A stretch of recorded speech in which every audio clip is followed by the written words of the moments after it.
Yulduzxon, bitta voqea yodimga tushdi. O'tgan yili oilaviy Turkiya sayohatiga borgan edik. Tabiiyki, men ko'p borganim uchun sayohat dasturini o'zim tuzdim. Xullas, Istanbulning o'sha mashhur joylariga yaqingina joydan mehmonxona izladim. Menga arzoni kerak edi, chunki 4 kishi uchun yagona to'lovchi o'zimman. Ilovadan kirib ko'rdim. Rasmda binoydek xonalar, munosabatlar ham ijobiy, asosiysi hamma yoqqa piyoda borsa bo'ladi. Band qildim, bordik, kirdik, lekin xona ichidagi havodan hammamizning nafasimiz qaytdi. Lokatsiya ham juda bir shubhali odamlar izg'ib yuradigan tor ko'cha ekan. Keyin u yerdan chiqib qimmatroq bo'lsa ham sifatliroq mehmonxonaga joylashganmiz. Keling shu joyida Donaxonga bir savol beray. Taklif qilinayotgan o'zi tur paketlarida bizni yana qanday syurprizlar kutishi mumkin? Ba'zi tur agentliklar sayyohlarga Photoshop qilingan suratlar orqali 5 yulduzli mehmonxona va'da qiladi. Lekin borib ko'rsangiz, sovuq va qulayliksiz xona kutib turadi. Ba'zida 5 mahal ovqati bor deyishadi, lekin faqat nonushta kiritilgan. Qolgan ovqatlar uchun alohida pul to'laysiz. Aeroportdan transfer bor deyishadi, lekin u faqat markazgacha. Mehmonxonani ba'zida o'zingiz topishingizga to'g'ri keladi. Ekskursiyalar soni ko'p bo'ladi deyishadi, lekin jadvalda atigi 1-2 ta yurish bor xolos. Eng achinarlisi, bularning hammasi uchun siz ko'proq pul to'laysiz, lekin kamroq xizmat olasiz. Baribir o'sha pul to'lanadi.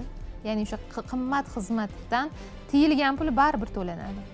Ha, bu borada siz yolg'iz emassiz. Yaltiragan narsa doim ham oltin bo'lavermaganidek bizga jozibador qilib ko'rsatilgan u keyin narxining oldiga atigi deb aytiladigan sayohat paketlari ham aslida o'sha darajada bo'lmaydi. Xullas, hamma reklamada bo'lganidek sizga faqat ijobiy tomonlar ko'rsatiladi. Ta'til mavsumi oldidan esa bunday takliflar borasida tur firmalar kim o'zlariga ishlashadi.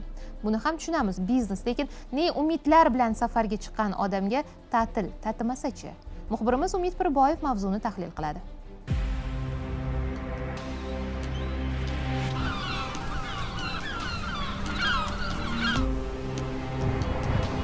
Ayyorona reklama $250 Dubayga sayohat. Ha, yozgi mavsum boshlanishi bilan bunday takliflar soni tarmoqlarda to'lib ketadi, lekin arzon sayohatlarning aksariyatida samolyotda ham oziq-ovqat berilmaydi yoki suvni ham $1 ga sotib olishingiz mumkin. Bir narsani unutmaslik kerak. Sayohatga chiqqanda eng muhimi bu servis. Dunyo kezish va narx-navoning eyforiyasi bilan insonlarning asosiy e'tibori faqat o'sha davlatga borishga qaratiladi. Lekin bunday hollarda ko'chada qolishingiz ham hech gap emas. Arzon reklama ko'rgan paytingizda o'zingizlar xohlagan mehmonxonani ham bitta so'raylar. Mana garajli tur deb, garajli paket deb reklama chiqaradi-ku, o'sha paytda siz o'zingiz xohlagan mehmonxonaga ham bitta narx so'rating. Sababi garajli turda otel sotilmaydi, aka. Maqsad samolyotdagi joy sotilish. O'shaning uchun eng arzon mehmonxonani olib paketga qo'shimcha qilinadi. Tur paketni surishtirgan paytingizda paketni to'liq so'ranglar. Birinchisi, ichiga nima kiradi? Yozma ravishda bo'lsin. Shartnoma bo'lmasa pul to'lamanglar. Shartnoma bo'lsa keyin to'lanadi. Masalan, deylik $250-300 ga Dubayga boradi-yu, u mehmonxonasi hech qachon sentrda bo'lmaydi, uzoqda bo'ladi. Lekin Dubayda butun dunyo biladiki, Dubay taksisi juda ham qimmat. Ko'chaga chiqib kelaman desa taksiga o'tiradi. Taksiga o'tirgandan keyin tur paketga ishlatgan pulidan ko'p pul ishlatib olganlarni ko'rganmiz. Mutaxassisning ta'kidlashicha, mamlakatimizda 1000 dan ortiq turistik agentliklar faoliyat yuritsa, ular 15 tacha turistik operatorlar bilan hamkorlikda ishlaydi. Ya'ni agentliklarning hammasi ham xorij bilan to'g'ridan-to'g'ri faoliyat olib bormaydi. Bu esa muammolarga sabab bo'luvchi omillardan biridir. Aviakompaniya uchadigan vaqtlarinigacha tekshirish kerak. Perilotingiz kechasi bo'lib qolsa, bir kuningizni yo'qotib qo'yasiz. Otelga kirish-chiqish vaqtlari bor. Chiqadigan vaqti 12:00 bo'lsa kunduzgi. Reys vaqti kechasi 23:40 yoki 00:30 da uchadi. 7-8 soat turist nima ish qiladi u yoqda? Resepsiyonda yotishga to'g'ri keladi, chunki xonani bo'shatib berish kerak.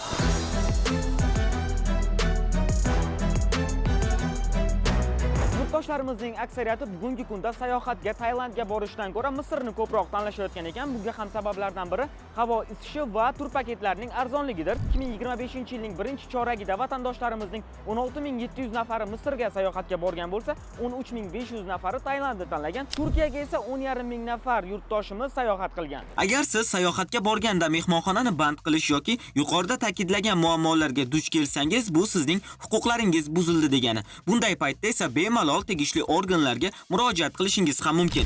Litsenziyasiz umra ziyoratlarida ham tartib shunday ishlaydi. Chunki oxirgi paytda muqaddas qadamjoda ham ko'chada qolib ketayotganlarni yoki reys kechikib chiptasiz qolayotganlarni ham ko'p uchratyapmiz. Sayohatlarga borganda o'sha reklamada ko'rsatilgan axborotlardagi xizmatlar ko'rsatilmagan bo'lsa, demak, ushbu fuqarolarimizni iste'molchilik huquqi buzilgan hisoblanadi. Bu bazaviy hisoblash miqdorini 30 baravardan 100 baravargacha bo'lgan moliyaviy jarimaga sabab bo'lishi mumkin. Turistik firmalar tomonidan o'sha umra xizmatlarini ko'rsatish bo'yicha reklamalar ham kuzatilyapti ijtimoiy tarmoqlarda. Litsenziyalanishi lozim bo'lgan xizmat turlarini reklama qilishda litsenziyani taqdim etish shartligi ko'rsatib o'tilgan. Agarda litsenziyasi taqdim etilmasa, bunday reklama noto'g'ri hisoblanadi. 34 ta holatda qonun buzilish holatlari qayd etilgan. Vazirlar Mahkamasining qarori asosida ish qo'zg'atilib, qariyb 8 millionga yaqin moliyaviy jarimalar qo'llanilgan. Sayohat davomida ko'rsatiladigan xizmatlar bir tomoni undagi sug'urta ham alohida mavzu. Eslatib o'tishimiz kerakki, odatiy olinadigan tibbiy sug'urta faqatgina shamollaganda, mashina bexosdan turtib ketganda yoki dengiz tikanlari hasharotlardan aziyat chekkanda asqotishi mumkin. Ammo sizda ko'pincha sug'urtaning boshqa shakliga ham ehtiyoj seziladi. Tailandga borganda skuter uchadi yoki Vyetnamga borganda skuter uchadi, bilasizmi? Oddiy страховка, путешествие uchun qilingan страховка, siz avariya bo'lib qolsangiz, u narsani qoplamaydi. Unga alohida punkti bor. U sal qimmatroq bo'ladi. Agar kvadrotsiklda yoki suv skuterlar deydi-ku, suvda uchadigan skuterda, parashyutda uchmoqchi bo'lsangiz yoki ikkita ballonli skuter mototsiklda uchmoqchi bo'lsangiz, sport degan punkti bor. Albatta shuni tekshirish kerak. Sababi ko'p holatlarda turistlar yiqilib tushib, qo'li singan, boshi yorilgan holatlarda страховкаga murojaat qilmoqchi bo'lishadi, lekin страховка bu holatda ishlamaydi. Xullas, dam olaman deb kichik muammolar ichida charchab qolishni istamasangiz, mutaxassislar bergan maslahatlarga quloq tuting. Ko'rsatuv boshida Jerry is here dedim. Uni mashhur latifasi bor-da, o'sha uchun shu gapni aytgan edim. Bir arab sayohatga chiqadi, ko'rganmisiz? Mana hozir qo'yib beramiz shuni. But you know Tom and Jerry? Yes, the cartoon. Yeah, Jerry is here in my room. I'm sorry? Jerry is here in my room. You have a mouse in the room. Yeah. Please come here and when you come here, bring Tom with you. But we don't have Tom in the hotel. Okay, come please.